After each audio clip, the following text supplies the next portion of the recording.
Thank you, Brian. And we are now going to take a Skype call from England, Northolt Observatories. We're joined by Guy Wells. We've got Daniel Bamberger and one more. Is that Jeff there? Hello over there. Hello, welcome. Welcome to Asteroid Day from Luxembourg. Now, first of all, can you tell us a little bit in Northolt what you do with your near-Earth discoveries? Well, we don't really discover asteroids, but we track near-Earth asteroids, submit our data to the Minor Planet Center, so we can refine the orbits of these objects. And the large sky surveys discover new objects, and we help to confirm and follow up with our own observations here in. And yeah, we like to bring this close to the public over our Facebook page and Twitter. We'd like to show videos and live streams. Yeah. And how many members have you got together in your observatories? Yeah, that's the entire team. So that's Guy and And so, are you looking to recruit? Well, not at the moment, but maybe at some point. And how can people find you then? Through your Facebook page? Would you like to give people the link so that they can join you and follow you? Yeah, that's on Facebook, Northolt Branch Observatories, and on Twitter, it's the same. So, yeah, for the role, there's so many places where you can go. For the role of amateurs, enthusiasts, do you feel that there's a large part they can play in asteroids as well? Yeah, there are two things they can do. So the big service discovered the asteroids, and somebody needs to follow up. And that's something amateurs are well suited for.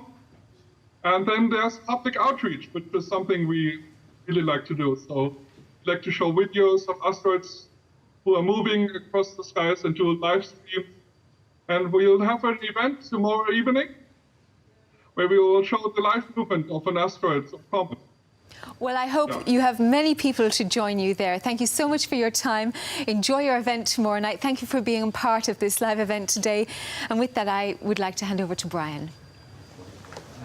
Joining me now is a guest that I think needs no introduction, Sarah Brightman. Most people will know Sarah from her musical exploit. I, though, know you most for your astronaut training. Yes, which I really enjoyed, and I really wish that everybody could do it, because for me, as a sort of amateur watcher of space and enthusiast of it, for me to have that experience, it really opened my brain. And actually what it did for me more, and it's one of the reasons why I'm really happy I'm here today, is actually make me realise deeply how beautiful our planet is, and also how vulnerable it can be, but only to those naughty asteroids coming down. So, do you think this is one of the great benefits, actually, from that will accrue from what space tourism is going to happen? Yes. People are going to get the opportunity to see the Earth from orbit. Do you think just that idea of seeing the Earth as one planet is one of the great benefits? I think it is. I think that the more that people are educated and the thought that they could go outwards and understand and feel it, the more they would be interested in days like Asteroid Day, where they could understand where everything was, why it was working. And actually there's really nothing to fear, because the more companies and organisations and brilliant people like we have here today can get together to actually circumvent any disaster happening, and we understand how it works, I think the more the merrier, the more the better. Yeah, knowledge makes us exactly. less vulnerable, Education. not more. Yes. I just wanted to ask you about that. You may still fly. I mean, the idea of getting onto one of those rockets for most people is quite frightening. What was it that drew you to want to do it? Because it's a huge commitment. I wanted to go outwards. I think naturally, as human beings, we're explorers. And I was born and raised through the 60s and was lucky enough to sort of watch on my black and white television the first man land on the moon and all of those things. And suddenly it opened up to me that human beings really can do extraordinary things, and the idea of outwards is actually something we can get to in some way, and also all of us can be involved with. Because it feels like, I suppose, it's almost a minority interest sometimes, doesn't it, space exploration, particularly human space exploration. I mean, what would you say to those people who may be watching now who say, well, yes, but, you know, we've got plenty of problems here on Earth. Why should we consider out there? we do have problems on Earth, but actually what out there does for us, because leading us outwards, it gives us those moments of reflection and understanding more of our own planet. And it gives us a huge amount of happiness, because there will be in the future, not in our lifetime, I'm sure, but there will be in the future places that we can go, places that we can explore. There won't only be our planet, but I do reckon when those days come, when we all here in this room are gone, is that we will understand that our planet, our beautiful sphere there, is something that is very, very extraordinary and something even more to look after. You say not in our lifetime. We've got a panel discussion actually a little later on the fact that we may actually aim to colonise, land on asteroids, go to Mars in our life. I hope so. I hope so. I do hope so. I mean, of course, there are wonderful suborbital flights that are going to be made within our lifetime. And I do hope that I will see people getting on Mars. I personally, from my point of view, I think it might be later than earlier, but that's just my personal opinion. OK, well, thank you for now, Sarah. It's right. Yeah, I envy you, by the way, with all that training that you did. Oh, I wish you could have come with me. And actually, you must do it, because you're a total enthusiast and a brilliant man. And I wish you lots of luck getting there. Thank you very much. But now, back over to Gianluca.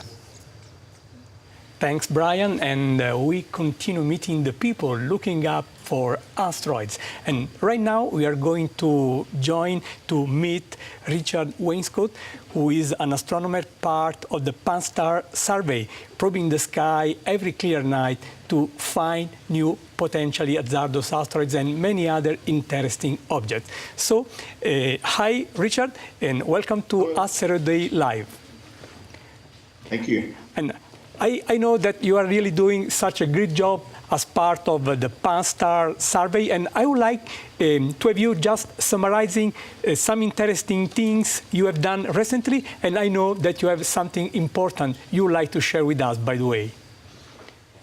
Well, right now we're close to full moon, so it's a little bit. Since the part of the month isn't quite so useful to us, we have to look away from the ecliptic, and the moon is kind of this big nuisance that gets in the way from us from discovering asteroids. The information that I wanted to share with you was that 2 days ago we discovered we published a paper in Nature on what was thought to be an asteroid, and is to probably be a comet, which is the object of Wainwright. And what my collaborator, Makoto Yoshikawa, the lead on that paper, discovered is that the object is not moving in a gravitational manner. It seems to have a little thrust. It's probably coming from the jets on the object. Yes. We don't see any dust from it, like a regular comet is actually a comet. We discover more of these, and Pan-STAR is able to. And unfortunately, Richard, the sky connection is not very good, and I understand that you were sharing this amazing finding with the first interstellar object discovered, and I know that a lot of things are out there from your institution, and I invite people to go and look there. So we continue here, and I'm very happy to go back to Lisa for her new guest. Thank you, Gianluca. And with me from Luxembourg, a post in Luxembourg, we've got Emile Espen. Thank you for joining us. Now, you have developed a stamp for Asteroid Day. So can you tell us, when did you first get involved with Asteroid Day?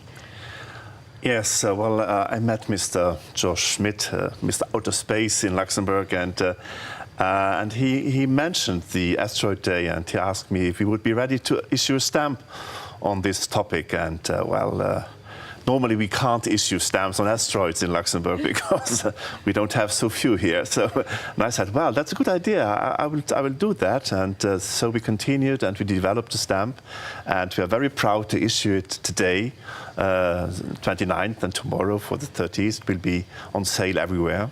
And so how can people actually buy the stamp? Can they buy it online if people around the world would like to buy it? Yes, you have to buy it online. So it's on our e-shop, and on our website you can easily find it. It's postphilately.lu, and there you can go on the stamps and there you find it.